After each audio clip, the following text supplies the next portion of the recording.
What's up, people of YouTube? I'm Karsatowski, and welcome back to the Karsatowski Bowling YouTube channel. So, the last two videos, we did the 1995 and the 1996 PBA Bud Light Championship. So now we are going to be doing the 1997 PBA Bud Light Championship. So, let's go on to the title match. Alright everyone, this is the championship match of the 1997 PBA Bud Light Championship, and it is Amleto Monticelli versus the number 1 seed Wayne Webb. 14-9-1 record match play this week, which is pretty good overall. And again, Monticelli is a track bowler. He's sponsored by the company Track Bowling, which I haven't seen too many people sponsored by Track nowadays. But he goes a little bit light.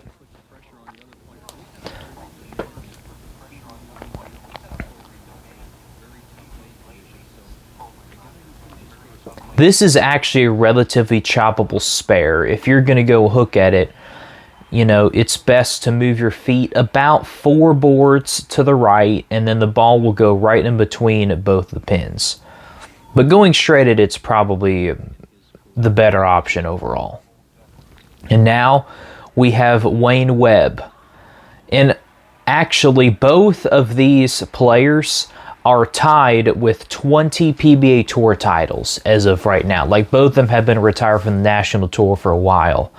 And Wayne Webb is the proprietor of Wayne Webb's Columbus Bowl in Columbus, Ohio, which is actually where I have bowled all my pro-ams in the past. And I actually have seen him a few times.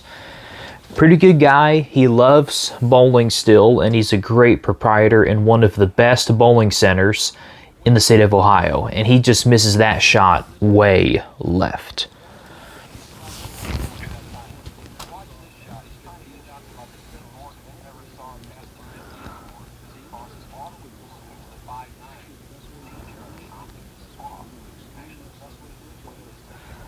This one's also pretty choppable spare as well if you don't align yourself correctly. Oh my gosh, and right when I say that, the ball scoots and it misses the dadgum 5-pin. Yeah, a very choppable spare right there. Ooh, yeah. Well, at least he has a good idea of what that lane's doing. So just move a little bit based off of that shot right there, and hopefully he'll be able to stay in the pocket. Amleto Monticelli has cashed in 13 consecutive tournaments in 1997. And that ball just reads way early and overhooks a ton, leaving one of the most difficult spares on the PBA Tour. And it's one of the most difficult spares to pick up in general, because you've got that back pin, the 9-pin, off of a 3, 6, 10. So you can either do two ways. You can go ahead and hook at it and go right in between the 3 and the 6. Pretty much what Monticelli did perfectly there. Or you could just throw it completely straight right over at the 3-pin. And both of them work pretty good. Occasionally. There's Johnny Petraglia interviewing Pete Weber, who lost the previous match.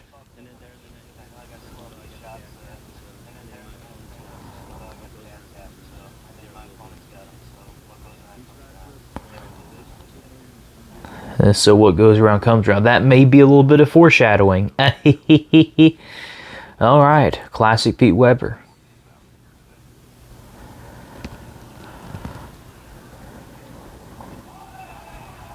All right, that one was pretty wide. That ball is still skating, and it trips out everything nicely. There we go. He's going to have to make an adjustment on that lane, though. And Wayne Webb does not take a very long time to get up there. I mean, pretty much right after Monticelli threw that shot, Wayne Webb was already standing up and ready to throw his next ball. Huh. And he left 4-pin.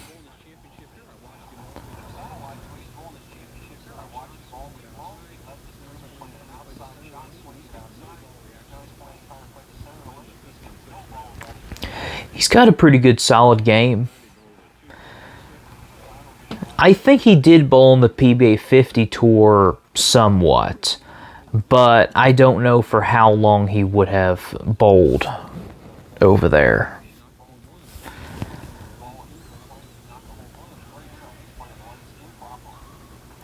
Oh, he's playing the lanes improperly. Okay. Well, how would you play the lanes, Nelson Burton Jr.? Okay, it looks like we got some ads coming up here, so I'll skip those. Again, that classic White Eagle trophy that's present at the Bud Light Championship, I still think it should be like a bucket with Bud Light. Oh, they actually skipped the commercials. Anyway, so I think the trophy, I think they should have the White Eagle for a different event. I think for this event in particular, it should just be like a bucket of beer. Bucket of bottles of Bud Light in it. I kind of feel like that's what it should be. And Wayne's ball was just coming up a little bit too high on that lane. Almost left a 410 on that shot.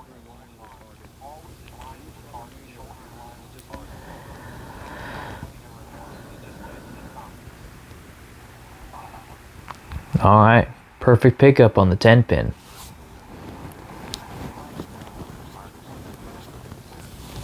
He's got to figure something out. He's pretty far behind in this match.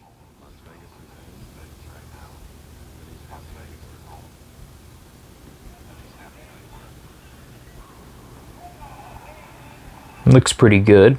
Yeah, that looked good, and it slapped out the 7-10 split.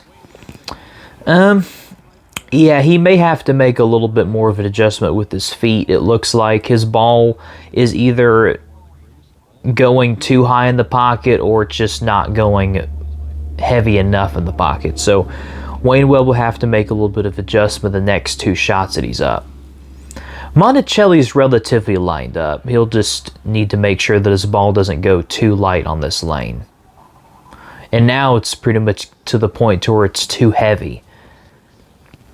He may have overcompensated just a little bit. Yeah, look at this ball reaction. It just reads, once it gets to the end of the lane, it just ends up making that angle. And it goes right at the head pin.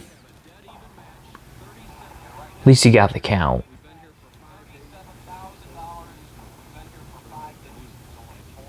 Oh, we're dead even over 6 frames. Alright, so not a very high scoring match, but the lanes have transitioned enough from the previous 3 matches to where they're trying to have a consistent look. And that's the really difficult thing about bowling, is that the lanes change depending on how many bowlers you've got on the lane, the equipment that's used, where you play on the lanes, and also how long the oil's been sitting. And that was a perfect shot right there. There's just a lot of different variables that go into bowling really good. And right now these players are trying to figure it out with just a handful of frames left here.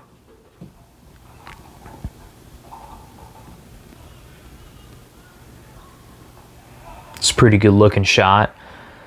Go up the lane a little bit, keep his angles a little bit tighter, and finishes pretty nicely in the pocket. He may have to make a little bit of adjustment to where it has a little bit of a nicer angle, but a really good break overall.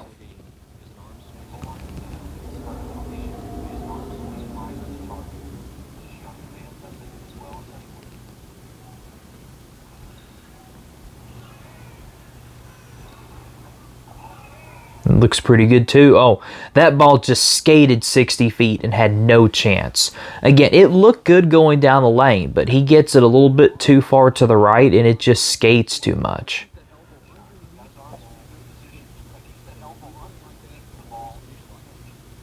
Man, it just never reacted. But yeah, so neither player's really taking too much of an advantage right now.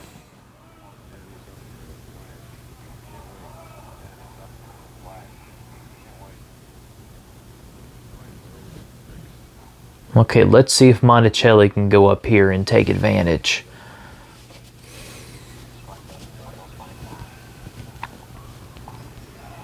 Oh, that's wide.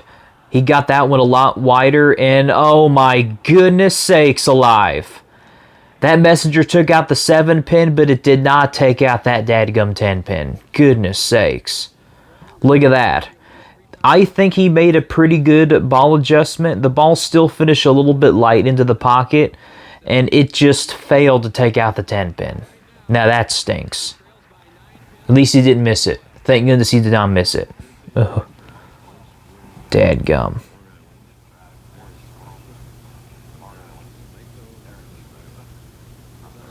Now Monticelli is down by 9 pins going into the 9th frame. If he strikes in the 9th frame, that'll set up his 10th frame, but he's going to need a little bit of help from Wayne.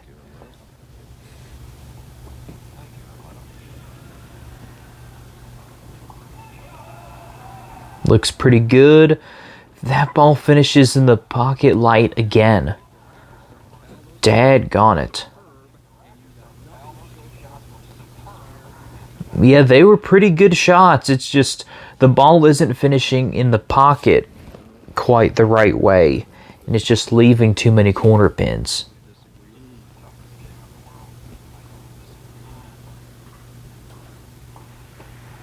Oh my goodness. Oh, I thought he was going completely straight at it, but he actually hooked at it. Alright, well, so that gives Wayne Webb an opportunity to strike in the 9th and 10th frame and to pretty much lock up this match. And he's another player who doesn't take very long to get up on the approach and to just go, oh my goodness sakes. Yeah, that's what can happen when you go a little bit up the track. Have your angles a little bit tighter while in the middle part of the lane. The ball, a lot of times, if you miss too far to the left, it's going to overhook, and it did just that for Wayne Webb. He's got to get some pretty good count here, or probably go for it. Oh, come on. Man. I've done that many times as well, and it right before the ball hits the pins, it looks like it could pick it up, and then it just goes too heavy on the 3-pin. Alright, so Wayne Webb pretty much needs to strike out in the 10th frame to force Emlota Monticelli to get at least the first 2 strikes to win this match.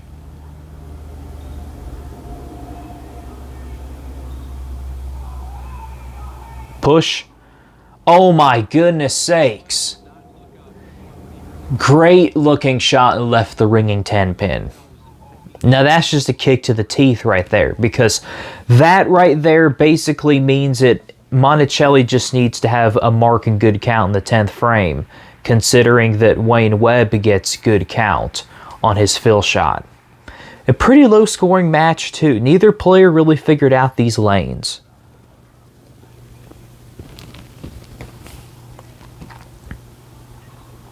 Man.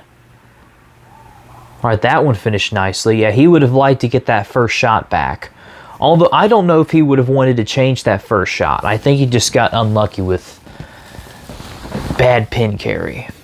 Alright, let's see what Emleto does. Needs a mark to win. Alright, let's see if he gets it. Been pretty squirrely this match overall with ball motion, so there's no telling what's going to happen here. It just skates wide, and look what happens. Oh, man. And that's not great count either. He has to make it and get 8 pins. So he can either go completely Brooklyn with this shot, or he could just go straight at it, which he does there. And that's a great effort, and look what happens. Oh, my goodness. Oh, my goodness. Wow. And Wayne Webb cannot believe it. Man. Wow. Goodness sakes. Huh. Wow. Now, if I'm not mistaken, I believe that could have been Wayne Webb's 20th title of his career and his final PBA Tour title that he would win. All right, so yeah, very interesting match. So in the last few years that we've had of the Bud Light Classic have been pretty interesting.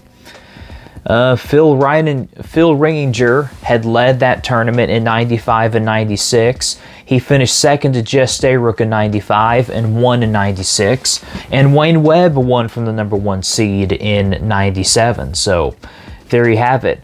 Anyway, so for the end of this video, I do have kind of an announcement that I want to make. So I've been getting a lot of comments on what other breakdowns they want to see me do, and I've been going through a lot of them, and if I keep posting the amount of times in the week that I'm currently posting right now, it's going to take forever to get through all these. So I just want to ask you, people who are watching these bowling breakdowns and enjoying them, would you like to watch 2 of them a week, continuing to upload on Mondays and then watching them on Wednesdays?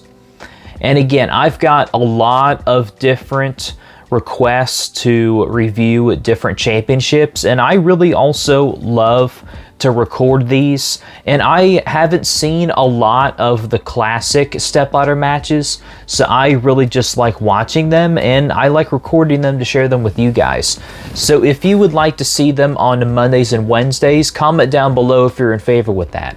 I'm still going to post my bowling tournament videos on Fridays, so that's not going to change. So you basically get to watch my videos on Monday, Wednesdays, and Fridays. So if you're all in favor with that, then write down in the comments if you want to see that. Anyway, if you all do not want to miss any of my next videos, then be sure to hit that subscribe button, and also click on all notifications so you'll never miss any of my videos. So, I'm Karsatowski. Keep watching my content, and I'll see you in that next video. See ya!